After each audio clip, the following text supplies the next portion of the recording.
ಪುರುಷ ಸೂಕ್ತದ 7 ಮಂತ್ರಗಳನ್ನು ಋಗ್ವೇದದ ಅನುಕ್ರಮವಾಗಿ ಮತ್ತು ಯಜುರ್ವೇದದಲ್ಲಿ ಮೊದಲು ಬಂದ ಪುರುಷ ಸೂಕ್ತದ 15ನೆಯ ಮಂತ್ರವನ್ನು, ಇಷ್ಟು ಮಂತ್ರಗಳನ್ನು ನಾವು ಈ ಮೊದಲು ನೋಡಿದ್ದೇವೆ. ಇವತ್ತು 2ನೇ ವರ್ಗದ ಉಳಿದ 3 ಮಂತ್ರಗಳನ್ನು ಸಂಕ್ಷೇಪವಾಗಿ ನೋಡೋಣ. 8, 9, 10. ತಸ್ಮಾತ್ ಯಜ್ಞಾತ್ ಸರ್ವಭೂತಃ ಸಂಭೃತಂ ಪೃಷದಾಜ್ಯಂ ಪಶೂನ್ ತಾಂಶ್ಚಕ್ರೇ ವಾಯವ್ಯಾನ್ ಆರಣ್ಯಾನ್ ಗ್ರಾಮ್ಯಾಶ್ಚ ಹೇ. ಇದು 8ನೇ ಮಂತ್ರ.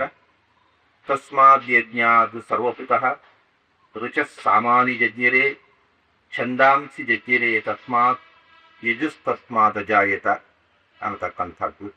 ತಸ್ಮಾದಶ್ವ ಅಜಾಯಂತ ಏಕೇ ಚ ಉಭಯಾದತಃ ಗಾವೋಹ ಜಜ್ಞಿರೇ ತಸ್ಮಾತ್ ಸತ್ಮಾಜ್ಜಾತ ಅಜಾವಯಃ. ಹೀಗೆ 2ನೇ ವರ್ಗದ 3 ಮಂತ್ರಗಳು ನಾಮರೂಪಾತ್ಮಕವಾದ ಪ್ರಪಂಚ ಸೃಷ್ಟಿಯಾಯಿತು ಅನ್ನುವಂಥ ಮಾತನ್ನ ಹಿಂದೆ ಹೇಳಿತು. ಬ್ರಹ್ಮಾಂಡ ಸೃಷ್ಟಿ, ಬ್ರಹ್ಮಾಂಡದಲ್ಲಿ ಲೋಕಗಳ ಸೃಷ್ಟಿ, ಅದರಲ್ಲಿ ಸೃಷ್ಟಿಯ ವಿಸ್ತಾರ. ಈ ಸೃಷ್ಟಿ ವಿಸ್ತಾರವನ್ನ ಸಾಂಕೇತಿಕವಾಗಿ 3 ಮಂತ್ರಗಳಲ್ಲಿ ಇಲ್ಲಿ ಹೇಳ್ತಾರೆ. ಈ ಸೃಷ್ಟಿಯ ವಿಸ್ತಾರ, ಅದಕ್ಕೋಸ್ಕರ ಸೃಷ್ಟಿಯನ್ನು ನಿಯಮನ ಮಾಡೋದಕ್ಕೋಸ್ಕರ, ಅದನ್ನ ರಕ್ಷಣೆ ಮಾಡೋದಕ್ಕೋಸ್ಕರ ಅದರಲ್ಲಿ ಪ್ರವೇಶ, ಅದೇ ಸೃಷ್ಟಿ ಸ್ಥಿತಿ ನಿಯಮನ ಇದು ಒಟ್ಟಿಗೆ ಬಂದಿದೆ. ಸಂಹಾರವನ್ನು ಇಲ್ಲಿ ಸೇರಿಸಿ ಹೇಳ್ತಾರೆ ಈ 3 ಮಂತ್ರದಲ್ಲಿ. ಹಾಗಾದ್ರೆ ಸೃಷ್ಟಿ ಸ್ಥಿತಿ ಸಂಹಾರ ನಿಯಮನ ಈ 4 ಮುಖಗಳನ್ನ ಹೇಳಿದ ಹಾಗಾಗ್ತದೆ.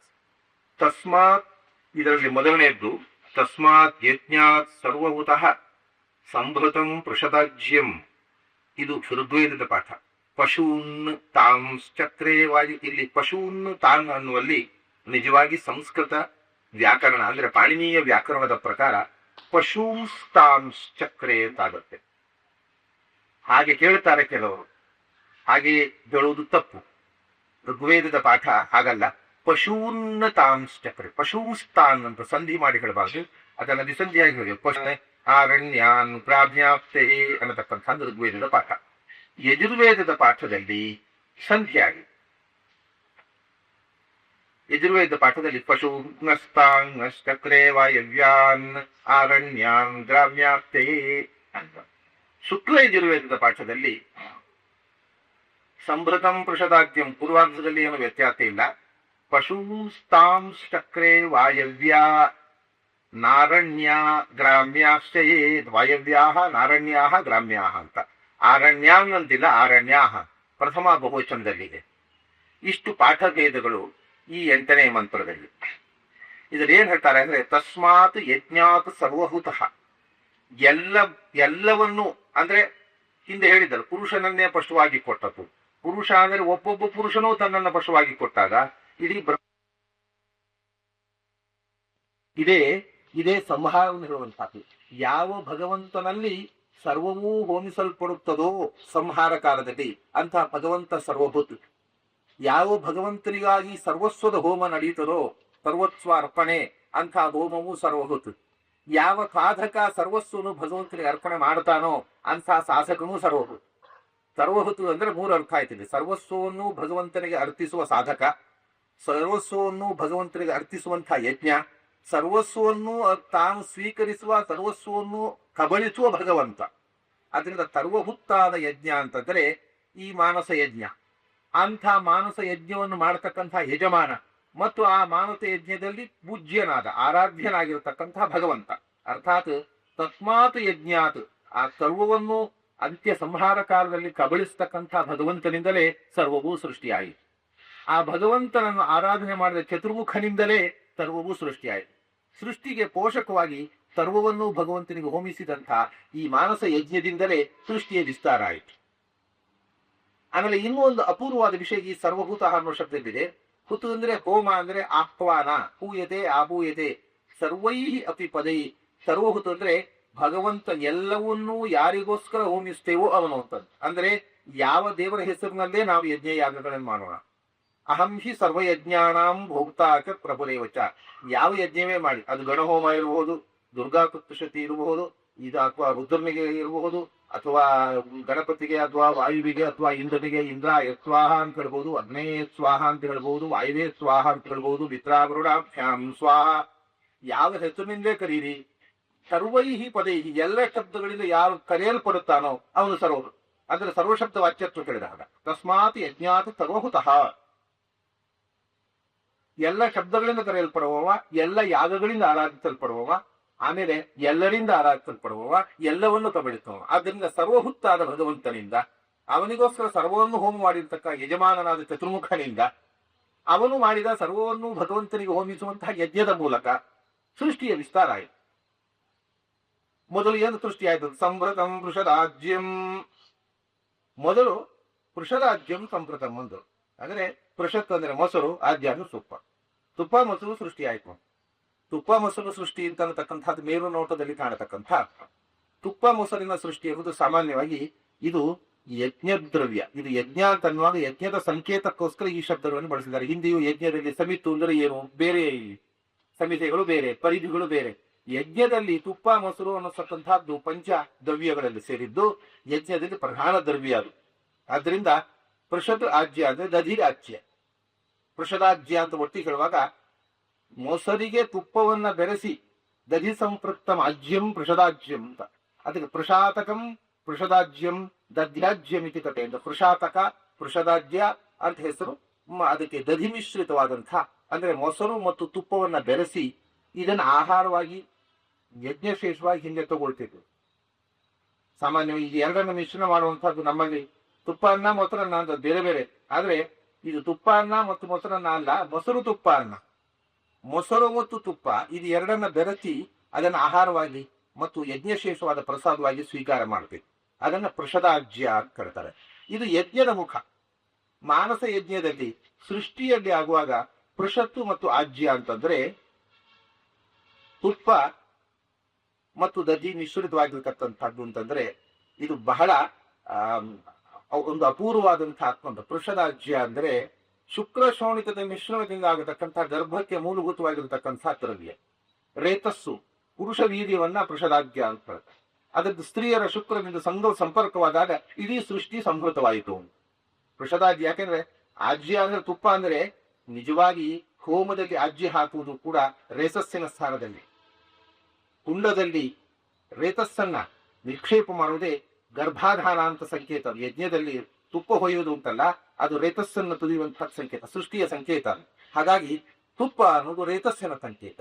ಅದರಿಂದ ರೇತಸ್ಸಿನ ಸೃಷ್ಟಿ ಆಯಿತು. ಸ್ತ್ರೀ ಪುರುಷರ ಮೂಲಕ ಪ್ರಪಂಚದ ಸರ್ವ ಪ್ರಾಣಿ ಪ್ರಪಂಚದ ಸೃಷ್ಟಿ ಆಯಿತು. ಇನ್ನೊಂದು ಮುಖ ಇದೆ, ಸೃಷ್ಟಿ ಆಗುತ್ತಾ ಪೃಷತ್ತು ಮತ್ತು ಆಜ್ಯ ಆಯಿತು. ಮೊಸರು ಮತ್ತು ತುಪ್ಪ. ತುಪ್ಪ ಅಂದ್ರೆ ತೇಜೋವೈ ಕೃತಂ. ತುಪ್ಪ ಅಂದ್ರೆ ತೇಜಸ್ಸು, ತೇಜೋಮಯವಾಗಿರತಕ್ಕಂಥ ದ್ರವ್ಯ. ಈ ಸೃಷ್ಟಿಯಲ್ಲಿ ತೇಜೋಮಯವಾಗಿರ್ತಕ್ಕಂಥದ್ದು ಚೈತನ್ಯ. ದಧಿ ಅದರ ಮೂಲ, ಅದಕ್ಕೆ ಆವರಣವಾಗಿ ಅದನ್ನು ಮುಚ್ಚಿಕೊಂಡಿರ್ತಕ್ಕಂಥ ದಧಿ ಅಂದ್ರೆ ಜಡ ಪ್ರಪಂಚ. ಪೃಷತ್ ಅಂದ್ರೆ ಜಡ ಪ್ರಪಂಚ, ಆಜ್ಯ ಅಂದ್ರೆ ಚೇತನ ಪ್ರಪಂಚ. ಹಾಗಾಗಿ ಪೃಷದಾಜ್ಯದ ಸೃಷ್ಟಿ ಆಯಿತು ಅಂದ್ರೆ ಚೇತನಾತ್ಮಕವಾದ ಪ್ರಪಂಚದ ಸೃಷ್ಟಿ ಆಯಿತು. ಇದು ಮಾನಸ ಯಜ್ಞದ ಸಂಕೇತ. ಹೊರಗಿನ ಯಜ್ಞದಲ್ಲಿ ತುಪ್ಪ ಮೊಸರು ಅಂದ್ರೆ, ಒಳಗಿನ ಯಜ್ಞದಲ್ಲಿ ಮೊಸರು ಅಂದ್ರೆ ಶರೀರ, ತುಪ್ಪ ಅಂದ್ರೆ ಆ ಶರೀರದ ಒಳಗೆ ಹುದುಗಿರುವಂತಹದ್ದು. ಘೃತಮಿವ ಪಯತಿ ನಿಶಕ್ತಂ ಭೂತೇ ಭೂತೇಜ ವಸತಿ ವಿಜ್ಞಾನಂ. ಮೊಸರಿನಲ್ಲಿ ಅಡಗಿದೆ ತುಪ್ಪ, ಕಾಣೋದಿಲ್ಲ, ಅದರ ಕಡದ ಮೇಲೆ ಗೊತ್ತಾಗೋದು. ಹಾಗೆ ಶರೀರದೊಳಗೆ ಅಡಗಿದೆ ಆತ್ಮ, ಕಾಣೋದಿಲ್ಲ, ಮಥನ ಮಾಡಿದಾಗ ಗೊತ್ತಾಗತ್ತೆ. ತಾತ್ವಿಕವಾಗಿ ಮನಸ್ಸಿನಲ್ಲಿ ಮಥನ ಮಾಡಿದಾಗ ಆತ್ಮಸತ್ವದ ಆವಿಷ್ಕಾರ ಆಗುತ್ತೆ. ಅದರಿಂದ ತೇಜೋಮಯವಾಗಿರತಕ್ಕ ತುಪ್ಪ ತೇಜೋಮಯವಾಗಿರ್ತಕ್ಕ ಚೈತನ್ಯಕ್ಕೆ ಸಂಕೇತ.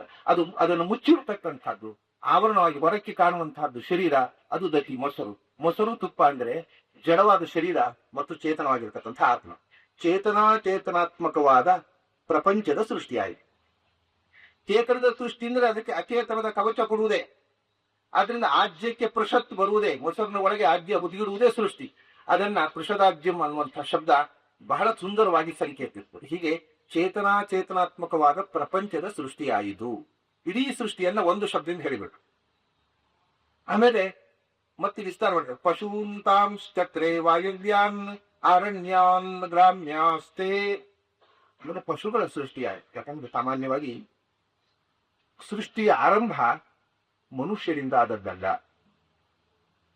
ನಮ್ಮ ಪುರಾಣಗಳಲ್ಲಿ ಮತ್ತು ಉಪನಿಷತ್ತುಗಳಲ್ಲಿ ಸೃಷ್ಟಿಯನ್ನ 9 ವಿಧವಾಗಿ ವಿಸ್ತಾರ ಮಾಡಿ ಕರೀತಾರೆ. ನವವಿಧ ಸೃಷ್ಟಿ.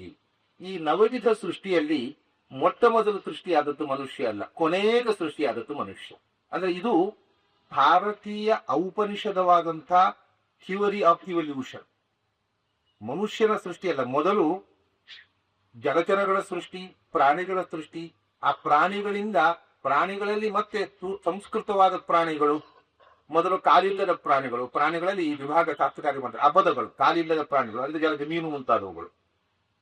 ಅಲ್ಲಿಂದ 4 ಕಾಲು, 8 ಕಾಲು, ಷಡ್ಪದ 6 ಕಾಲಿನ ಪ್ರಾಣಿಗಳು, ದುಂಬಿ 6 ಕಾಲು, 8 ಕಾಲು, 6 ಕಾಲು, ಆಮೇಲೆ ಬಹುಪಾದಿ ಸೆಂಟಿಪೀಡ್, ಅನೇಕ ಬಹುಪಾದಿಗಳು, ಅಷ್ಟಪದಗಳು, ಷಟ್ಪದಗಳು, ಚತುಷ್ಪದಗಳು, ದ್ವಿಪದಗಳು, ಹೀಗೆ ಹಂತ ಹಂತವಾಗಿ ಸೃಷ್ಟಿಯಾಗಿ ಕೊನೆಗೆ 4 ಕಾಲಿನವುಗಳ ಸೃಷ್ಟಿ ಆಯಿತು. 4 ಕಾಲಿನವುಗಳಲ್ಲಿ ಮತ್ತೆ 3 ಥರ ಆಯಿತು. 1 ಗೊರಸು, ಒಂದಿದ್ದದ್ದು 2 ಗೊರಸು ಆಯಿತು, 2 ಗೊರಸಿದ್ದದ್ದು 5 ಉಗುರಾಯಿತು, ಆಮೇಲೆ 2 ಕಾಲಿನ ಮನುಷ್ಯ ಆದ. ಇದು ಈ ವಿಕಾಸವಾದ ಉಂಟಲ್ಲ, ಇದನ್ನ 9 ವಿಧದಿಂದ ಸೃಷ್ಟಿ ಇಂಪ್ರೂವ್ ಆಗ್ತಾ ಆಗ್ತಾ ದ್ವಿಪ ಆಗಿರತಕ್ಕಂಥ ಮನುಷ್ಯನ ಸೃಷ್ಟಿ ಆಯಿತು ಅಂತ ಉಪನಿಷತ್ತು ಹೇಳುತ್ತೆ. ಪುರಾಣಗಳು 9 ವಿಧವಾದ ಸೃಷ್ಟಿಯ ಮಜಲುಗಳನ್ನ, ಸ್ಟೇಜಸ್ ಆಫ್ ಕ್ರಿಯೇಷನ್, ಇದನ್ನ ಭಾಗವತ ಹೇಳುತ್ತದೆ. ಆದರೆ ಇಷ್ಟೇ ವ್ಯತ್ಯಾಸ ನಾನು ಅನೇಕ ಬಾರಿ ಹೇಳಿದ್ದೇನೆ.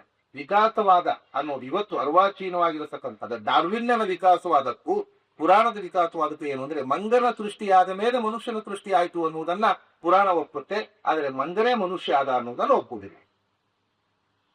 ಇದು ಅದೇ ಇತ್ತು, ಬಾಲ ಇತ್ತು, ಬಾಲ ಹೋಯ್ತು, ಅದು ಮಂಗ ಮನುಷ್ಯ ಆದ, ಬುದ್ಧಿ ಮಾತ್ರ ಮಂಗನದ್ದೇ ಉಳಿದು, ಬಾಲ ಮಾತ್ರ ಹೋಯ್ತು ಅಂತ ಹೇಳೋದು.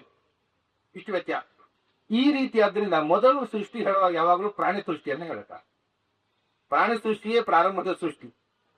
ಅಶ್ವಃ ಇತರ, ವಡವ ಇತರ, ಅಜಃ ಇತರ, ಅಜಯ ಇತರ, ವೃಷಭ ಇತರ, ಗೌ ಇತರ, ಬೃಹದಾರಣ್ಯದಲ್ಲಿ ಅವನು ಕುದುರೆಯಾದ ಚತುರ್ಮುಖ, ಆಮೇಲೆ ಅದರಿಂದ ಪ್ರಕೃತಿ ತರಸ್ರುತಿ, ಅಶ್ವ ಹೆಣ್ಣು ಕುದುರೆಯಾದಳು, ಕುದುರೆಗಳು ಸೃಷ್ಟಿಯಾಯಿತು.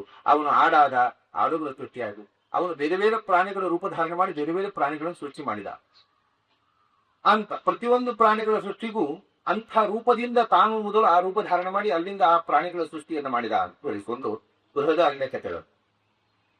ಆಗ ಇಲ್ಲಿ ಹೇಳ್ತಾರೆ ಪಶೂನ್ನತಾಂಶ್ಚಕ್ರೇ. ಹೀಗೆ ಮೊದಲು ಚರಾಚರಾತ್ಮಕವಾದ ಪ್ರಪಂಚದ ಸೃಷ್ಟಿಯಾಯಿತು. ಅದರಲ್ಲೂ ಮೊದಲು ತಾನು ಪಶೂನ್ನು ಚಕ್ರೆ, ಪ್ರಸಿದ್ಧವಾದ ಪಶುಗಳ ಸೃಷ್ಟಿಯಾಯಿತು. ಮೊಟ್ಟ ಮೊದಲಾದ ಪಶುಗಳ ಸೃಷ್ಟಿ, ಆಮೇಲೆ ಮನುಷ್ಯರ ಸೃಷ್ಟಿ. ಪಶೂನ್ತಾಂಶ್ಚಕ್ರೆ ವಾಯವ್ಯಾನ್ ಆರಣ್ಯಾನ್ ಗ್ರಾಮ್ಯ. ಪಶುಗಳನ್ನ ಐತಿ ಏನ್ ಹೇಳ್ತಾರೆ ಅಂದ್ರೆ 3 ಥರದ ಪಶುಗಳು. ಒಂದು ವಾಯವ್ಯಾನ್, ಗಾಳಿಯಲ್ಲಿ ಹೋಗುವ ಪಶುಗಳು ಅಂದ್ರೆ ಪಕ್ಷಿಗಳು. ವಾಯುವಿಗೆ ಸಂಬಂಧಪಟ್ಟವುಗಳು. ವಾಯವ್ಯಗಳು ಅಂದ್ರೆ ಆಕಾಶದಲ್ಲಿ ಚಲಿಸುವ, ಅಂತರಿಕ್ಷದಲ್ಲಿ ಇರತಕ್ಕವು. ಅಂತರಿಕ್ಷ ದೈವತ್ಯಾ ಪಶವಃ ಅಂತ ಇನ್ನೊಂದು ಕಡೆ ಹೇಳ್ತಾರೆ. ಪಶುಗಳಿಗೆ ದೇವತೆಯ ಅಂತರಿಕ್ಷ. ಅಂತರಿಕ್ಷ ಅಂದ್ರೆ ಏನು ಗೊತ್ತೋ? ಅಂತರಿಕ್ಷ ಅಂದ್ರೆ ಆಕಾಶದಲ್ಲಿ ತುಂಬಿರತಕ್ಕಂಥ ಶಿವತತ್ವ. ಅಂತರಿಕ್ಷಂ ಹರಸ್ಮೃತಃ ಅಂತ. ಅವನು ಪಶುಗಳಿಗೆ ಅಧಿಪತಿ, ಆದ್ರಿಂದ ಅವನಿಗೆ ಪಶುಪತಿ ಅಂತ. ಶಿವನಿಗೆ ಪಶುಪತಿ ಅಂತ. ಎಲ್ಲ ಪಶುಗಳಿಗೆ ನಿಯಾಮಕವಾಗಿರತಕ್ಕಂಥ. ಹಾಗಾಗಿ ವಾಯು ಅಂದ್ರೆ ಅಂತರಿಕ್ಷ, ವಾಯು ಸಂಚರಿಸುವ ಜಾಗ. ವಾಯವ್ಯಂ ವೈ ಶ್ವೇತ ಮಾನಭೇತ ಭೂತಿಕಾ ಮಹಾ ವಾಯವ್ಯಗ್ಂ ಶ್ವೇತ ಮಾನಭೇತ. ವಾಯವ್ಯ ಅನ್ನೋದು ವಾಯು ದೇವತಾಕವಾದ, ಅಂತರಿಕ್ಷ ದೇವತಾಕವಾಗಿರತಕ್ಕಂಥ ಎಲ್ಲಾ ಪ್ರಾಣಿಗಳು. ಅದಲ್ಲದೆ ವಿಶೇಷವಾಗಿ ವಾಯುವಿಗೆ ಸಂಬಂಧಪಟ್ಟ ಪ್ರಾಣಿಗಳು ಅಂತಂದ್ರೆ ಆಕಾಶದಲ್ಲಿ ಚಲಿಸುವ ಪ್ರಾಣಿಗಳು, ಪಕ್ಷಿಗಳು. ಆಮೇಲೆ ನೆಲದಲ್ಲಿ ಸಂಚರಿಸುವ 2 ಮಾಡಿದ್ರು. ಆರಣ್ಯ ಗ್ರಾಮ್ಯಾಷ್ಟೇ, ಕಾಡಿನಲ್ಲಿರುವ ಪ್ರಾಣಿಗಳು ಮತ್ತು ನಾಡಿನಲ್ಲಿರುವ ಪ್ರಾಣಿಗಳು. ಈ ನಾಡಿನಲ್ಲಿರುವ ಪ್ರಾಣಿಗಳಲ್ಲಿ ಮನುಷ್ಯರು ಸೇರಿದ್ರು. ಕಾಡಿನಲ್ಲಿರುವ ಪ್ರಾಣಿಗಳು ಅಂದ್ರೆ ಹುಲಿ, ನಾಡಿಗೆ ಸಹಜವಾಗಿ ಬರದಂಥವು. ಬರಬೇಕು ಅಂದ್ರೆ ಅವುಗಳನ್ನ ಪಂಜರದಲ್ಲಿ ಹಾಕಿ ನಾವು ಸಾಕ್ಬೇಕಷ್ಟು ಸಹಜವಾಗಿ ನಾಡಿನಲ್ಲಿರುವಂಥವುಗಳಲ್ಲ. ಈ ಬೆಕ್ಕು ನಾಯಿ ಎಲ್ಲ ಓಡಿಸಿದ್ರು ಹೋಗೋಲ್ಲ ಅವು ಕಾಡಿಗೆ, ಮನೆಯಲ್ಲೇ ಇದ್ಬಿಟ್ಟು. ಅವೆಲ್ಲ ಆ ಗ್ರಾಮ್ಯಗಳು. ನಾಯಿ, ಬೆಕ್ಕು ಇತ್ಯಾದಿಗಳು ಗ್ರಾಮ್ಯವಾದಂತಹ, ಅಂದ್ರೆ ನಾಡಿನಲ್ಲಿ ಇರತಕ್ಕಂಥ ಪ್ರಾಣಿಗಳು, ಕಾಡಿನಲ್ಲಿ ಇರತಕ್ಕಂಥ ಪ್ರಾಣಿಗಳು. ಇದರಲ್ಲೇ ಅಂತರ್ಭಾವ ಆಯಿತು. ನಾಡಿನಲ್ಲೇ ಕಾಡಿನಲ್ಲೇ ಇರೋದು ನೀರು ಕೂಡ. ಜಲಚರ ಪ್ರಾಣಿಗಳು ಅವು ಗ್ರಾಮ್ಯವೂ ಇರಬಹುದು, ಅರಣ್ಯವೂ ಇರಬಹುದು. ಹೀಗೆ ಪ್ರಾಣಿಗಳ ವೈವಿಧ್ಯವನ್ನು ತಿಳಿಯಿರಿ. ಇದನ್ನ ಇನ್ನೊಂದು ಪಾಠ ನಾನು ಹೇಳಿದೆ. ವಾಯವ್ಯಾಹ ನಾರಣ್ಯಾಹ ಗ್ರಾಮ್ಯಾಷ್ಟೇ ಅಂತ ಹೇಳ್ತದೆ ಶುಕ್ಲ ಯಜುರ್ವೇದ. ವಾಯವ್ಯಾಹ ಅಂದ್ರೆ ಆಕಾಶದಲ್ಲಿರ್ತಕ್ಕಂಥ ಪ್ರಾಣಿಗಳೇ. ನಾರಣ್ಯಾಹ ಅಂದ್ರೆ ನಾರ ಅಂದ್ರೆ ನೀರು ಅಂತ ಅರ್ಥ ಹೇಳ್ತಾರೆ. ನಾರಾಯಣ ಅನ್ನೋದು. ನಾರಣ್ಯಾಹ ಅಂದ್ರೆ ನೀರಿನಲ್ಲಿರುವವುಗಳು ಅಂತ. ನೀರಿನಲ್ಲಿರುವ ಪ್ರಾಣಿಗಳು ಗ್ರಾಮ್ಯ, ನೆಲದಲ್ಲಿರುವ ಪ್ರಾಣಿಗಳು. ಗ್ರಾಮ್ಯ ಅರಣ್ಯದಲ್ಲಿರುವವನು ಉಪಲಕ್ಷಣ. ಹೀಗೆ ಪ್ರಾಣಿಗಳು ಮೂಲಭೂತವಾಗಿ 3 ಥರ.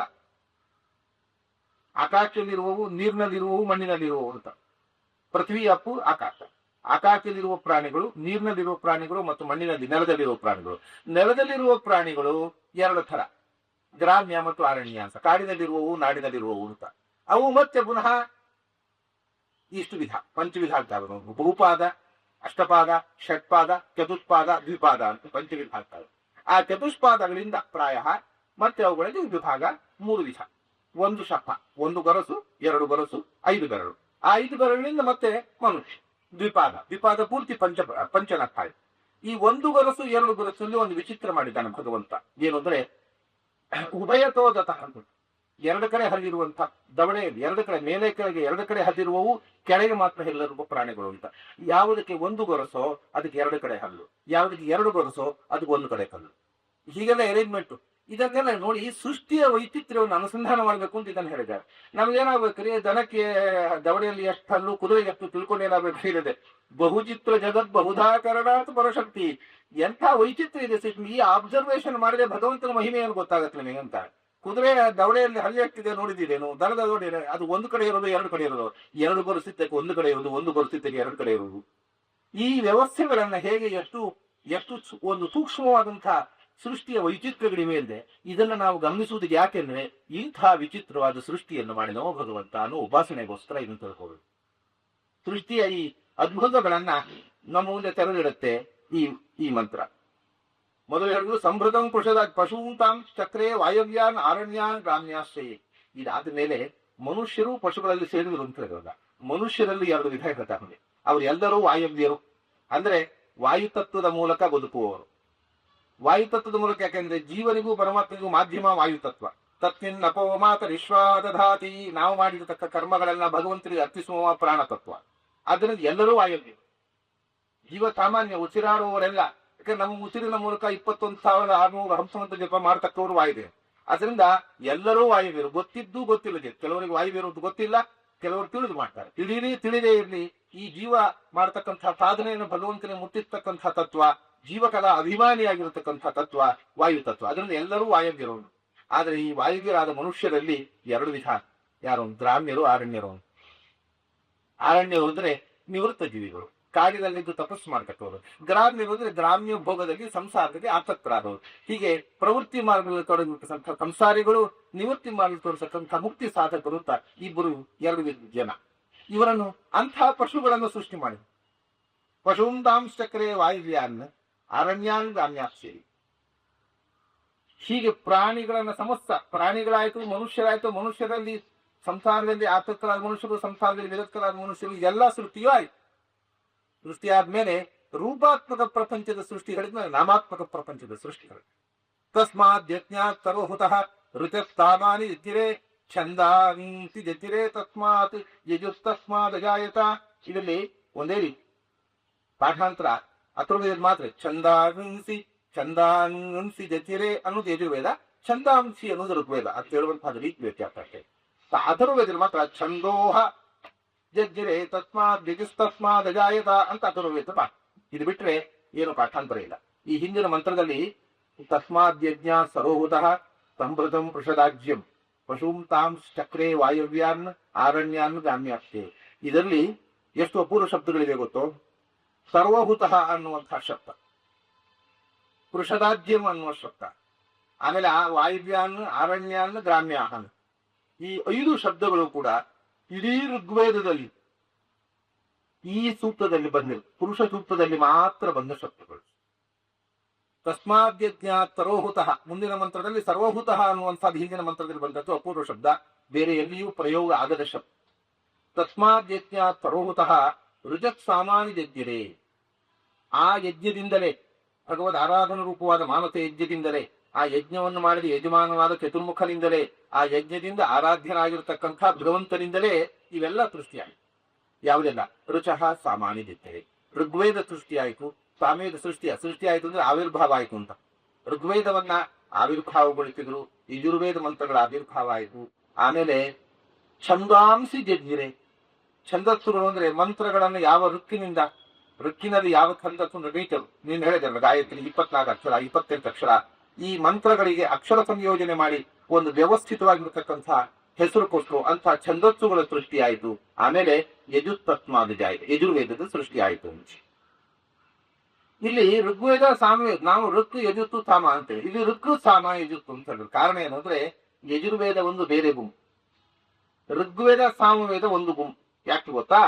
ಸಾಮವೇದಕ್ಕೆ ಪ್ರತ್ಯೇಕವಾದ ಮಂತ್ರಗಳಿಲ್ಲ. ಋಗ್ವೇದದ ಮಂತ್ರಗಳಿಗೆ ಗಾನವನ್ನು ಹಾಕಿದಾಗ ಸಾಮವೇದ ಆಗುತ್ತೆ. ಆದ್ರೆ ಋಕ್ ಸಾಮಾಭ್ಯಾ ಅಂತ ಹೇಳ್ತಾರೆ ವೇದದಲ್ಲಿ ಯಾವಾಗ ಋಕ್ ಮತ್ತು ಸಾಮ. ಋಕ್ ಅಂದ್ರೆ ಮಂತ್ರ, ಸಾಮ ಅಂದ್ರೆ ಗಾನ. ಋಗ್ವೇದದ ಮಂತ್ರಕ್ಕೆ ಗಾನ ಸೇರಿಸಿದಾಗ ಸಾಮವೇದ ಆಗುತ್ತೆ, ಮತ್ತು ಸಾಮವೇದಕ್ಕೆ ಪ್ರತ್ಯೇಕವಾದಂತಹ ಲಿಟರೇಚರ್ ಇಲ್ಲ. ಆದ್ರಿಂದ ಋಕ್ ಮತ್ತು ಸಾಮ ಒಟ್ಟಿಗೆ. ಯಜುತ್ತಿಗೆ ಸ್ವತಂತ್ರವಾದ ಲಿಟರೇಚರ್ ಇದೆ. ಯಜ್ಞಕ್ಕೆ ಮುಖ್ಯವಾಗಿರತಕ್ಕಂತಹ ವಿಧಿವಿಧಾನಗಳು ಇರ್ತಕ್ಕ, ಅದಕ್ಕೆ ಯಜುತ್ತು ಅಂತ.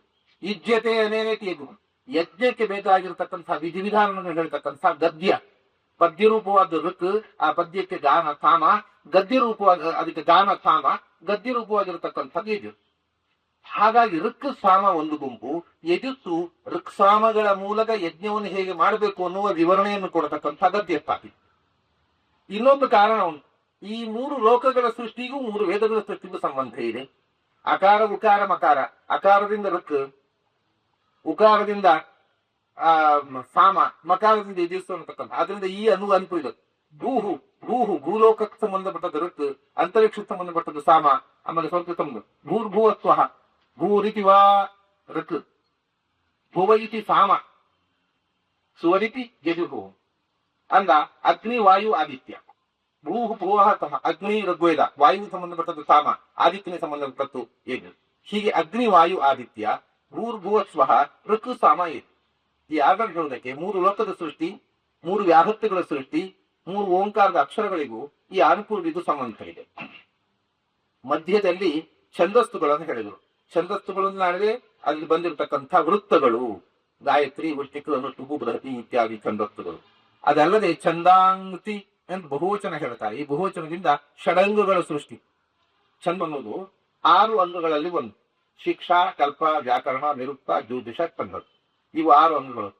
ಬಹುವಚನವನ್ನ ಇತ್ಯಾದಿ ಅನ್ನುವ ಅರ್ಥದಲ್ಲಿ ತರಿಸಲ್ಪಡ್ತಾರೆ. ಛಂದಸ್ಸುಗಳು ಮುಂತಾದ 6 ಅಂಗಗಳ ಸೃಷ್ಟಿಯಾಗಿದೆ. ಆ ನಂತರ ವೇದಾಂಗಗಳಾದ ಸಮಸ್ತ ಶಾಸ್ತ್ರಗಳ ಸೃಷ್ಟಿಯಾಯಿತು. ಅದಕ್ಕೋಸ್ಕರ ಛಂದ ಅಂತೀವಿ. ಮತ್ತೆ ಛಂದಾಂಶ ಎಂಬುದು ಸಾಮದ ಒಟ್ಟಿಗೆ ಮಧ್ಯದಲ್ಲಿ ಹೇಳುವ ಕಾರಣ ಏನಂದ್ರೆ ಯಜುಸ್ತಿಗೆ ಛಂದಸ್ಸಿಲ್ಲ, ಋಕ್ಸಾಮಗಳಿಗೆ ಮಾತ್ರ. ಆದ್ರಿಂದ ಛಂದಸ್ಸುಗಳನ್ನು ಋಕ್ಸಾಮಗಳ ಜೊತೆಗೆ ಹೇಳಿ ಕೊನೆಗೆ ಯಜುಸ್ತಿ ಹೇಳಿದರು. ಛಂದಸ್ಸು ಅಂದ್ರೆ ಇನ್ನೂ ಒಂದು ವಿಶೇಷ, ಆದ್ರೆ ಸಾಮಕ್ಕೆ ಸಂಬಂಧಪಟ್ಟು ಛಂದಸ್ಸು ಅಂತ ಅನ್ನೋದನ್ನ ವೃತ್ತ ಬಂಧ ಅನ್ನೋದು ಗಾನಕ್ಕೋಸ್ಕರ, ಹಾಡುವ ಸರಿಯಾದಂತಹ ರಿದಮನ್ನು ಕೊಡೋದಕ್ಕೋಸ್ಕರ ಛಂದಸ್ಸಿರು. ಆದ್ರಿಂದ ಛಂದಸ್ಸು ಅನ್ನೋದಕ್ಕೆ ಗಾನ ಅಂತಲೂ ಅರ್ಥ ಇದೆ. ಆದ್ರಿಂದಲೇ ಸಾಮ ವೇದಕ್ಕೆ ಸಂಬಂಧಪಟ್ಟ ಉಪನಿಷತ್ತನ್ನ ಛಂದೋಗ ಉಪನಿಷತ್ತು ಅಂತ ಹೇಳ್ತಾರೆ. ಛಂದೋಗರ ಉಪನಿಷತ್ತು. ಛಂದೋಗರು ಅಂದ್ರೆ ಸಾಮವನ್ನು ಬಲ್ಲವರು ಅಂತ. ಛಂದಸ್ಸು ಅನ್ನೋದು ಸಾಮ ಅನ್ನುವ ಅರ್ಥದಲ್ಲಿ ಪ್ರಯೋಗ ಮಾಡಿ. ಯಾಕೆಂದ್ರೆ ಸಾಮಕ್ಕೆ ಛಂದಸ್ಸು ಅಂದ್ರೆ ರಿದಮಿನಲ್ಲಿ ಇರತಕ್ಕಂತಹ ಮಂತ್ರವನ್ನ ಛಂದಸ್ಸು ಅಂತ ಹೇಳ್ತಾರೆ. ಆ ರಿದಮ್ ಇದ್ರೆ ಹಾಡುವುದಕ್ಕೆ ಬರುತ್ತೆ, ರಿದಮ್ ಇಲ್ಲದ್ರೆ ಹಾಡುವುದಕ್ಕೆ ಬರೋದಿಲ್ಲ. ಹಾಗೆ ಅದರಿಂದ ಒಂದು ಛಂದಸ್ಸಿನ ಒಳಗೆ ಸೇರಿರತಕ್ಕಂಥದ್ದು. ಆದ್ರೆ ಈಗ ನಿಮ್ಗೊಂದು ಸಂಶಯ ಬರ್ಬೋದು, ರಿದಮ್ ಇದ್ರೆ ಹಾಡ್ಲಿಕ್ಕೆ ಬರುತ್ತೆ ಅಂದ್ರೆ ಸಾಮವೇದವನ್ನ ರಿದಮಿನಲ್ಲಿ ಹಾಡುವುದಿಲ್ಲ, ಅದಕ್ಕೆ ಲಯ ಇಲ್ಲ, ತಾಳ ಇಲ್ಲ. ಆದರೆ ಸಾಮವೇದವನ್ನ ತಾಳಬದ್ಧವಾಗಿ ಹಾಡುತ್ತಿದ್ರು. ಅಂತ ಒಂದು ಪರಂಪರೆ ಇತ್ತು ಹಿಂದೆ. ಅವರಿಗೆ ತಳವಕಾರರು ಅಂತ ಹೆಸರು. ತಳವಕಾರರು ಅಂದ್ರೆ ತಾಳವಾದ್ಯಕಾರರು. ಸಾಮವೇದವನ್ನ ತಾಳವಾದ್ಯಕ್ಕೆ ಅಳವಡಿಸಿ ಹಾಡ್ತಾ ಇತ್ತು. ಆವಾಗ ಅದನ್ನ ತಾಳವಾದ್ಯಕ್ಕೆ ಅಳವಡಿಸ್ತಾ ಇದ್ದಂತಹ ಪರಂಪರೆ ಈಗ ನಷ್ಟವಾಗಿ ಹೋಗಿದೆ. ಈಗ ಸಾಮವೇದವನ್ನ ಕೊಳಲಿನಲ್ಲಿ ಬಾರಿಸ್ಲಿಕ್ಕೆ ಬರುತ್ತೆ, ವೀಣೆಯಲ್ಲಿ ಬಾರಿಸ್ಲಿಕ್ಕೆ ಬರುತ್ತೆ, ವಯೋಲಿನ್ ನಲ್ಲಿ ಬಾರಿಸಬಹುದು, ಮೃದಂಗದಲ್ಲಿ ಬಾರಿಸ್ಲಿಕ್ಕೆ ಬರುವುದಿಲ್ಲ. ಆದ್ರೆ ಒಂದು ಕಾಲದಲ್ಲಿ ಮೃದಂಗ ಬಾರಿಸಿ ಸಾಮವೇದವನ್ನು ಹಾಡ್ತಾ ಇದ್ದಂತಹ ತಾಳವಾದ್ಯಕಾರರಿದ್ರು. ಅವರು ತಳವಕಾರರು ಅಂತ ಖ್ಯಾತವಾದ ಒಂದು ಪರಂಪರೆಯೇ ಇತ್ತು. ಆ ತಳವಕಾರ ಸಾಟಿ ಇದು ಸಂಪೂರ್ಣ ನಾಟವಾಗ್ತದೆ. ಇದಾದ್ಮೇಲೆ ಛಂದಸ್ಸುಗಳು ಅಂತಂದ್ರೆ ಈ ಅಥರ್ವವೇದದಲ್ಲಿ ಅದಕ್ಕೋಸ್ಕರ ಛಂದಸ್ಸು ಅಂತಂದ್ರೆ ಒಂದು ಗಾನ ಅದು ತೋರಿಸೋದಕ್ಕೋಸ್ಕರವೇ ಛಂದಃ ಅಂತ ಏಕವಚನ ಪ್ರಯೋಗ ಮಾಡಿದ್ದಾರೆ. ಛಂದಃ ಜಜ್ಞಿರೇ ತಸ್ಮಾತ್ ಅಂತ ಹೇಳುವಾಗ ಬಹುವಚನ ಇಲ್ಲ ಅಲ್ಲಿ. ಇಲ್ಲಿ ಬಹುವಚನ ಬಂದದ್ದು ಷಡಂಗಗಳ ಉಲ್ಲೇಖ ಮಾಡೋದಕ್ಕೋಸ್ಕರ. ಇಲ್ಲದೇ ಇದ್ರೆ ಛಂದಸ್ಸು ಅಂದ್ರೆ ಈ ಗಾನ, ಸಾಮವೇದಕ್ಕೆ ನಾವು ಅಪ್ಲೈ ಮಾಡತಕ್ಕಂಥ ಗಾನ ಅನ್ನುವ ಕೂಡ ಸೂಚಿಸಬೇಕು ಅನ್ನೋದಕ್ಕೋಸ್ಕರ ಏಕವಚನ ಪ್ರಯೋಗ ಮಾಡಿದ್ದಾರೆ. ಆ ಗಾನ ಮತ್ತೆ ಬಹುವಚನದಲ್ಲಿ ಜಜ್ಞಿರೇ ಅಂತ ಹೇಳ್ತಾರೆ. ಏಕವಚನ ಗಾನವು ಹುಟ್ಟಿದವು. ಛಂದಃ ಜಜ್ಞಿರೇ ಅಂದ್ರೇನು? ಸಾಮಗಾನವು ಹುಟ್ಟಿದವು ಅಂದ್ರೆ ಸಾಮಗಾನ ಹುಟ್ಟಿದ್ದು. ಅವು ಹುಟ್ಟಿದ್ದು ಏಕರೂಪವಾಗಿ ಉಳಿಲಿಲ್ಲ, 1000 ಬಗೆಯ ಗಾನ ಪದ್ಧತಿಯಾಗಿ ಬೆಳೆಯಿತು. ಅದಕ್ಕೆ ಬಹುವಚನ. ಯಜ್ಞಿರೇನು ಒಂದು ಇದ್ದದ್ದು 1000 ಆಯ್ತು. ಸಹಸ್ರವರ್ತ್ಮ ಸಾಮವೇದ, ಸಾಮವೇದವನ್ನು 1000 ಬಗೆಯಿಂದ ಹಾಡ್ತಾ ಇತ್ತು. ಈಗ ಅದ್ರಲ್ಲಿ ಒಂದು 2-3 ಬಗೆಯಷ್ಟೇ ಉಳಿದಿದೆ.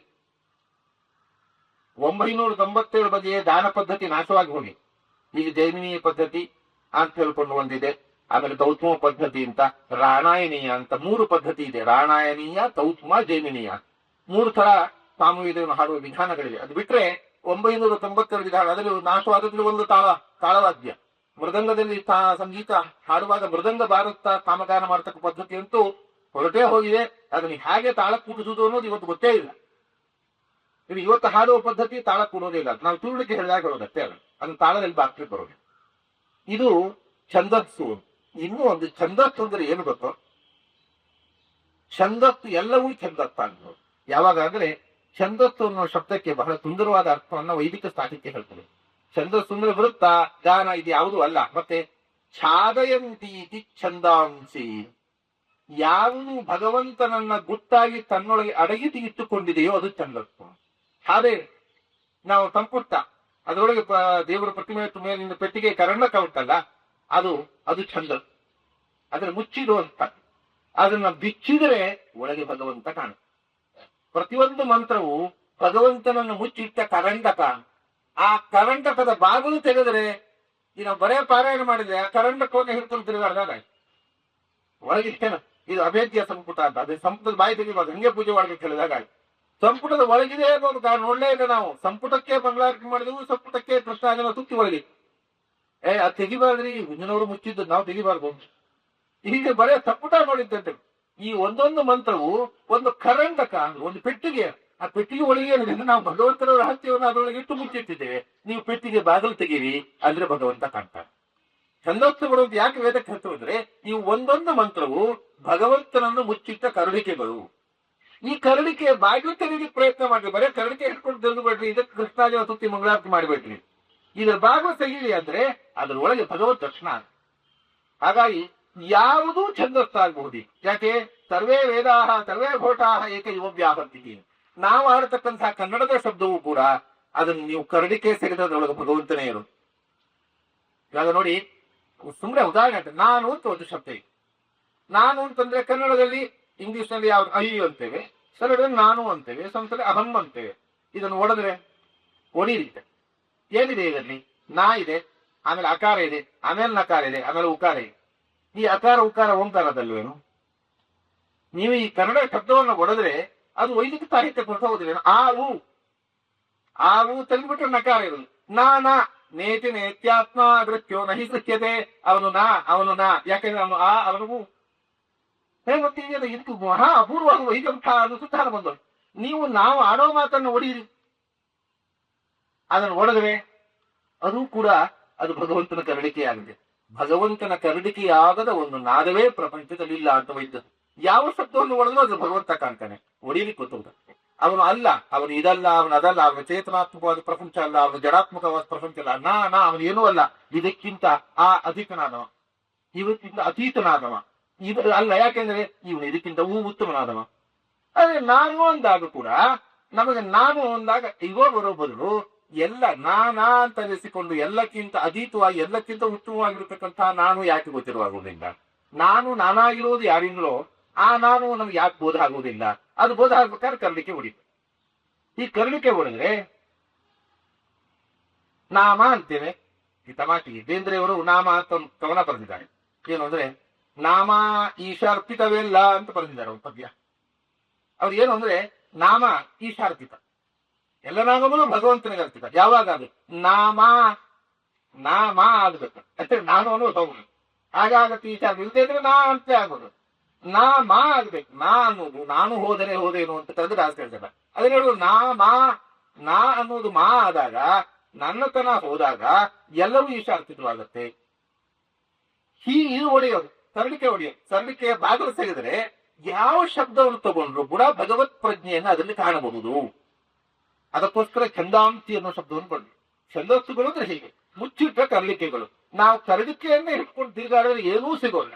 ಕರಳಿಕೆಯ ಒಳಗೆ ಇರತಕ್ಕಂಥದ್ದು ನಮ್ಗೆ ಬೇಕಾಗಿರೋದು. ಒಳಗಿರುವಂತಹ ತೊತ್ತನ್ನು ಕಾಣಬೇಕಾದ್ರೆ ಆ ಕರಳಿಕೆ ಮುಚ್ಚಳ ತೆಗೆಯಿವೆ. ಇದನ್ನೇ ಹೇಳಿದ್ರು ನೋಡಿ, ಹಿರಣ್ಮಯೇನ ಪಾತ್ರೇಣ ಸತ್ಯತ್ಯಾಪಿಹಿತಂ ಮುಖಂ ತತ್ವಂ ಕೂಟನ್ನ ಪಾವೃಣು ಸತ್ಯಧರ್ಮಾಯ ದೃಷ್ಟೇ. ಹಿರಣ್ಮಯೇನ ಪಾತ್ರೇಣ, ಚಿನ್ನದ ಪಾತ್ರೆಯಲ್ಲಿ, ಅದು ಚಿನ್ನದ ಸಂಪ್ರದಾಯ. ಚಿನ್ನದ ಕರಡಿಕೆಯಲ್ಲಿ ಶಾಲಗ್ರಾಮ ಇಟ್ಟಿದ್ದೇವೆ. ಹಿರಣ್ಮಯ ಚಿನ್ನದ ಪಾತ್ರೆಯಲ್ಲಿ ಸತ್ಯವನ್ನು ಮುಚ್ಚಿಟ್ಟಿದ್ದೇವೆ. ನಮಗೆ ಏನಾಗಿದೆ ಅಂದ್ರೆ ಒಳಗಿರುವ ಸತ್ಯಕ್ಕಿಂತ ಹೊರಗಿರುವ ಚಿನ್ನ ಮಹತ್ವದ ಕಾಣ್ಲಿಕ್ಕೆ ಬರಬೇಕು. ಆದ್ರಿಂದ ಕರಣಿಕೆಯೇ ಇಂಪಾರ್ಟೆಂಟ್ ಆಗೋಯ್ತು, ಕರಣಿಕೆನೇ ಕಾಸ್ಟ್ಲಿ ಆಗೋಯ್ತು. ಅದರೊಳಗೆ ಶಾಲಿಗ್ರಾಮ ಕಲ್ಲು ಅದಕ್ಕೇನು ಬೆಲೆ ಇದೆ. ಈ ಚಿನ್ನದ ಕರಣಿಕೆನೇ ಕಾಸ್ಟ್ಲಿ ಇದೆ. This is important. ನಮಗೆ ಮುಚ್ಚಳ ಇಂಪಾರ್ಟೆಂಟ್ ಆಯ್ತು, ಕರಣಿಕೆ ಇಂಪಾರ್ಟೆಂಟ್ ಆಯ್ತು, ಒಳಗಿರ್ತಕ್ಕಂತಹ ಮುಖ್ಯ ಸತ್ಯ ಅಮುಖ್ಯವಾಗೋಯ್ತು ಅಂತ ಉಪನಿಷತ್ಗಾರರು ಹೇಳುತ್ತಾರೆ ನಮ್ಮನ್ನ. ಅದನ್ನೇ ಚಂದ ಮುಚ್ಚಿಟ್ಟ ಸತ್ಯ, ಅದನ್ನು ಮುಚ್ಚಿಟ್ಟದ್ದು ಮಂತ್ರಗಳೇ. ಅದನ್ನ ಮಂತ್ರದಲ್ಲಿ ಮೇಲುನೋಟಕ್ಕೆ ಏನೂ ಕಾಣೋದಿಲ್ಲ ನಿಮಗೆ. ಕರಣಿಕೆ ಮುಚ್ಚಳ ತೆಗೆದ್ರೆ ಸತ್ಯ ಕಾಣ. ಇಂಥ ವಾಂಗ್ಮಯದ ಸೃಷ್ಟಿ ಆಯ್ತು, ನಾಮರೂಪಾತ್ಮಕ ಪ್ರಪಂಚದ ಸೃಷ್ಟಿ ಆಯ್ತು.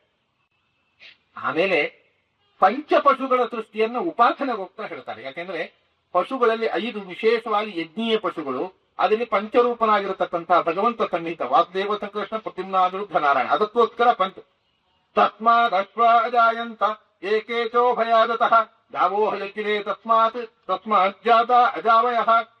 ಇದರಲ್ಲಿ ಎಲ್ಲಾ ಮಂತ್ರಗಳಲ್ಲೂ ಒಂದೇ ರೀತಿ ಇದೆ, ಯಾವ ವೇದದಲ್ಲೂ ಭಾಷಾಂತರ ಇಲ್ಲ. ಇದರಲ್ಲಿ ಅಜಾವಯ ಮತ್ತು ಉಭಯಾದತಃ ಅಂತಕ್ಕಂಥ ಈ 2 ಶಬ್ದಗಳು ಪುರುಷ ಸೂಕ್ತದಲ್ಲಿ ಮಾತ್ರ ಬಂದಿರತಕ್ಕಂತಹ ಶಬ್ದಗಳು. ಋಗ್ವೇದದಲ್ಲಿ ಇನ್ನೊಂದು ಕಡೆ ಪ್ರಯೋಗ ಆಗಿದೆ.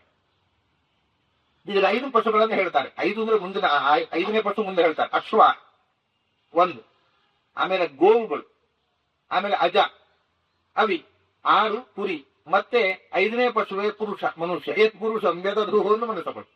ಹಾಗಾಗಿ 5 ಪ್ರಾಣಿಗಳು ಇವು ಪಂಚಪಶುಗಳು. ಇವು ಪಂಚಪಶುಗಳಲ್ಲಿ ಪಂಚಾತ್ಮಕನಾದ ಭಗವಂತ ಇದ್ದಾರೆ ಎಂದು ಉಪಾಸನೆ ಗೊತ್ತಿ ಇವನು ಪ್ರತ್ಯಕ್ಷ. ಇವು ಯಜ್ಞಕ್ಕೆ ತೀರಾ ಉಪಯುಕ್ತವಾದ ಪಶುಗಳು. ಕುದುರೆ ಮನುಷ್ಯನ ವಾಹನವಾಗಿ, ಆಮೇಲೆ ಅಜ ಮತ್ತು ಗೋವು ಮನುಷ್ಯನ ಆಹಾರವನ್ನು ಒದಗಿಸುವುದಕ್ಕೋಸ್ಕರ, ಅವಿ ಮನುಷ್ಯನಿಗೆ ಬಟ್ಟೆ ಕೊಡೋದಕ್ಕೋಸ್ಕರ, ಉಣ್ಣೆಯಿಂದ ಬಟ್ಟೆ. ಅಲ್ಲಿ ನಮಗೆ ಏನು ಅಂದ್ರೆ ಸಾಮಾನ್ಯವಾಗಿ ಎಲ್ಲರೂ ಏನ್ರಿ ನಮಗೆ ಬೇಕಾಗುವುದು ಏನು, ನಮಗೆ ಹೊಟ್ಟೆಗೆ ಬಟ್ಟೆ ಒಂದಿಟ್ಟು ಹೊಟ್ಟೆಗೆ ಒಂದಿಟ್ಟು, ಅದು ಬಿಟ್ಟು ನೀವು ಈ ಫಿಲಾಸಫಿ ಕಟ್ಕೊಂಡು ಏನ್ ಮಾಡೋದು ಅಂತ ಕೇಳ್ತಾರೆ. ಪ್ರಶ್ನೆ ಇವು ಹೊಟ್ಟೆಗೆ ಅಂತ ಗೋವು ಅಜ ಅವಿ, ಬಟ್ಟೆಗೆ ಅವಿ, ಅದರ ಉಣ್ಣೆಯಿಂದ ತಾನೆ ಅದರ ರೋಮದಿಂದ ಬಟ್ಟೆ ಮಾಡ್ತಿದ್ರು, ಅದಕ್ಕೆ ಅದನ್ನು ತಗೊಂಡು. ಅಜ ಮತ್ತು ಗೋವು ಹೊಟ್ಟೆಗೆ ಹೋಗ್ತಾರ, ಅದು ಅದರ ಹಾಲು ಆಹಾರವಾಗಿ ಬಂತು. ಹಾಲು ಮತ್ತು ಬೆಣ್ಣೆ ತುಪ್ಪ. ಆಜ್ಯ ಅನ್ನೋದಕ್ಕೆ ಇನ್ನೊಂದು ಸ್ವಾಗತ ಏನು, ಆಜ್ಯ ಅಂದ್ರೆ ಆಡಿನಿಂದ ಮಾಡಿದ್ದು ಅಂತೆ, ಆಡಿನಿಂದ ತಯಾರಾದ ತುಪ್ಪ ಅಂತ. ಆಡಿನ ತುಪ್ಪವೂ ಆಜ್ಯ. ಆಮೇಲೆ ಕುದುರೆ ಊರಿಂದ ಊರಿಗೆ ಸಂಚಾರ. ಹೀಗೆ ಮನುಷ್ಯನಿಗೆ ಅತ್ಯಂತ ಉಪಯುಕ್ತವಾದ ಪ್ರಾಣಿಗಳು, ಯಜ್ಞಕ್ಕೆ ಬಹಳ ಉಪಯುಕ್ತವಾಗಿ ಯಜ್ಞೀಯ ದ್ರವ್ಯವನ್ನು ಕೊಡತಕ್ಕವುಗಳು. ಈ 5 ಪ್ರಾಣಿಗಳೇ ಸೃಷ್ಟಿಯ ಮೊದಲ ಹಂತದಲ್ಲಿ ಮುಖ್ಯವಾಗಿ ಬಂದವುಗಳು. ಅದರಿಂದ ಇದರಲ್ಲಿ ಪಂಚ ಪ್ರಾಣಿಗಳಲ್ಲಿ ಪಂಚಾತ್ಮಕನಾದ ಭಗವಂತ ನೆಲೆಸಿದ್ದಾನೆ. ಸಾಮವೇದದ ಪಂಚಭಕ್ತಿ 5 ವಿಧವಾಗಿ ಸಾಮವೇದನ ಹಾಡ್ತಾ ಇತ್ತು. ಪ್ರಸ್ತಾವ, ಉದ್ಗೀತ, ಉಪಹಾರ, ಉಪದ್ರವ, ನಿಧನ ಅಂತ 5 ಬಗೆಯ ಹಾಡು. 5 ಮಜಲುಗಳಿವೆ. ಪ್ರಸ್ತಾವ ಅಂದ್ರೆ ಹಾಡಿನ ಎತ್ತುಗಡೆ, ಆಮೇಲೆ ಉದ್ಗೀತ ಅಂದ್ರೆ ಹಾಡಿನ ಹೈ ಪಿಚ್ಚಿಗೆ ಹೋಗುದು. ಪ್ರಸ್ತಾವ ಮಾಡಿ ಹಾಡ್ಲಿಕ್ಕೆ ಪ್ರಾರಂಭ ಮಾಡುವಾಗ ಹೈ ಪಿಚ್ಚಿನಲ್ಲಿ ಪ್ರಾರಂಭ ಮಾಡೋದಿಲ್ಲ. ಪ್ರಾರಂಭ ಮಾಡಿ ಎತ್ತುಗಡೆ ತಗೊಂಡು ಆಮೇಲೆ ಅದನ್ನು ಉದ್ಗೀತಕ್ಕೆ ಹೋಗ್ತಾನೆ, ಹೈ ಪಿಚ್ಚಿಗೆ ಹೋಗ್ತಾನೆ ಹಾಡು. ಅಲ್ಲಿಂದ ಆಮೇಲೆ ಪ್ರತಿಹಾರ, ಆಮೇಲೆ ಆ ಹೈ ಪಿಚ್ಚಿ ಹೋದನ್ನು ಉಪಸಂಹಾರ ಕೊಡಬೇಕಾದ್ರೆ ಮತ್ತೆ ಇಳಿತಾನೆ. ಉಪದ್ರವ, ಉಪಸಂಹಾರದ ಕಡೆಗೆ ವೇಗವಾಗಿ ಧಾವಿಸ್ತಾನೆ. ನಿಧನ ಅಂದ್ರೆ ಕನ್ಕ್ಲೂಷನ್, ರಾಗವನ್ನು ಮುಗುತ್ತಾನೆ. ಹೀಗೆ ಹಾಡಿಗೆ 5 ಮುಖಗಳಿವೆ. ಸಾಮವೇದದಲ್ಲಿ ಪಂಚಭಕ್ತಿಗಳು ಅಂತ. ಒಂದು ಹಾಡಿಗೆ 5 ಸ್ಟೆಪ್. ಈ 5 ಸ್ಟೆಪ್ಸ್ಗಳಲ್ಲಿ ಭಗವಂತನ 5 ರೂಪಗಳು. ಆ 5 ಸ್ಟೆಪ್ಸ್ಗಳ ಸಾಮವೇದ 5 ಪಂಚಭಕ್ತಿಗಳಲ್ಲಿ ಏನು ಭಗವಂತನ 5 ರೂಪಗಳಿವೆ. ಆ 5 ರೂಪಗಳೇ ಈ 5 ಪ್ರಾಣಿಗಳಿಗೂ. ಕುದುರೆ, ಆಡು, ಕುರಿ, ಗೋವು, ಮನುಷ್ಯ. ಹೀಗೆ ಪಂಚವಿಭಕ್ತಿಗಳು, ಸಾಮವೇದದ ಪಂಚಭಕ್ತಿಗಳು, ಭಗವಂತನ ಪಂಚರೂಪ ಮತ್ತು ಈ ಪಂಚಪಶುಗಳು. ಈ ಉಪಾಸನೆ, ಪಂಚರೂಪದ ಉಪಾಸನೆಗೋಸ್ಕರ ಅದನ್ನು ಪ್ರತ್ಯೇಕ ಹೇಳ್ತಾರೆ. ತಸ್ಮಾತ್ ಅಶ್ವಾ ಅಜಾಯಂತ, ಕುದುರೆಗಳು ಅವನಿಂದ ಸೃಷ್ಟವಾದವು. ಬರೇ ಕುದುರೆಗಳಲ್ಲ, ಏಕೇಕ ಉಭಯಾದತಃ, 1 ಗೊರಸಿನ ಪ್ರಾಣಿಗಳು ತಕ್ಕ. ಕುದುರೆಯನ್ನ ಸಂಕೇತವಾಗಿ ಹೇಳಿದ್ದು. 1 ಗೊರಸಿನ ಪ್ರಾಣಿ ಯಾವುದೆಲ್ಲ ಇದೆ ಅವೆಲ್ಲ ಅದಕ್ಕೆ ಅವು ಏನು ಮತ್ತೆ ಉಭಯಾದತಃ, 2 ಕಡೆ ಹಲ್ಲಿರುವ ಪ್ರಾಣಿಗಳು. ಮೇಲಿನ ದವಡೆಯಲ್ಲೂ ಕೆಳದ ದವಡೆಯಲ್ಲೂ ಹಲ್ಲಿರುವ ಕುದುರೆ ಮುಂತಾದ 1 ಗೊರಸಿನ ಪ್ರಾಣಿಗಳ ಸೃಷ್ಟಿಯಾಗಿದೆ. ಆಮೇಲೆ 2 ಗೊರಸಿನ 1 ಕಡೆ ಹಲ್ಲಿರತಕ್ಕಂಥ ದಾವಹ ಜಜ್ಜಿರೇತ ಗೋವುಗಳ ಸೃಷ್ಟಿಯಾಯಿತು. ತಸ್ಮಾತ್ ಜಾತ ಅಜಾವಯ, ಆಮೇಲೆ ಆಡುಗಳು, ಕುರಿಗಳು. ಹೀಗೆ ಇದು ಉಪಲಕ್ಷಣ. ಇದು ಪಂಚರೂಪನಾದ ಭಗವಂತನ ಉಪಾಸನೆಗೋಸ್ಕರ ಪಂಚವಿಧವಾದ ಪ್ರಾಣಿಗಳನ್ನು ಹೇಳಿದ್ದಾರೆ. ಈ ರೀತಿಯಿಂದ ಸಮಸ್ತ ಪ್ರಾಣಿಗಳು ಸೃಷ್ಟಿಯಾಗಿದೆ. ಮುಂದೆ ಪುರುಷನ ಸೃಷ್ಟಿಯ ಪುರುಷನ್ ವೇದದ್ದು ಅಂತ ಮುಂದೆ ತಗೊಳ್ತಾರೆ. ಅದು ಮುಂದಿನ ವರ್ಗ. ಈ ವರ್ಗ ಮುಕ್ತಾಯ ಆಯ್ತು. ಪಶುಸು ಪಂಚವಿಧಂ ಪಾಮೋಪಾತೀತ ಅಂತ ಛಾಂದೋಗ್ಯದಲ್ಲಿ ಹೇಳಿದ್ದಾರೆ, ಪಶುಗಳಲ್ಲಿ ಪಂಚವಿಧವಾದ ಭಗವಂತನನ್ನು ಉಪಾಸನೆ ಮಾಡಬೇಕು. ಆ ಪಂಚವಿಧ ಉಪಾಸನೆಯಲ್ಲಿ ತಿಳಿರತಕ್ಕಂಥವು ಕುದುರೆ, ಗೋವು, ಆರು, ಕುರಿ, ಮನುಷ್ಯ, ಹೊರತು ಪಕ್ಷಿಗಳಲ್ಲ. ಅದರಿಂದ ಅಜಾಹ ವಯಃ ಅಂತ ಪದಚ್ಛೇದ ಮಾಡಿದರೆ ಸಂಸ್ಕೃತ ಕೋಶಜ್ಞಾನ ಉಂಟು ತಾಗಬಹುದು ಹೊರತು ವೈದಿಕ ಪರಂಪರೆಯ ಜ್ಞಾನ ಇಲ್ಲ ಅಂತ ಅರ್ಥ ಆಗ್ಬಿಡುತ್ತೆ. ಇವು 5 ಪ್ರಾಣಿಗಳೇ ಉಪಾಸನೆಯಲ್ಲಿ ಭಗವಂತನ ಪಂಚರೂಪ ಉಪಾಸನೆಗೆ ಅಧಿಷ್ಠಾನಗಳು. ಅದಕ್ಕೋಸ್ಕರ ಪಂಚವಿಧವಾದ ತೃಪ್ತಿಯನ್ನು ಕಳೆಯುವುದು. ತಸ್ಮಾತ್ ತಸ್ಮಾತ್ ಸಸ್ಮಾತ್ ಅಂತ ಆವೃತ್ತಿ ಮಾಡಿದ್ದಾರೆ.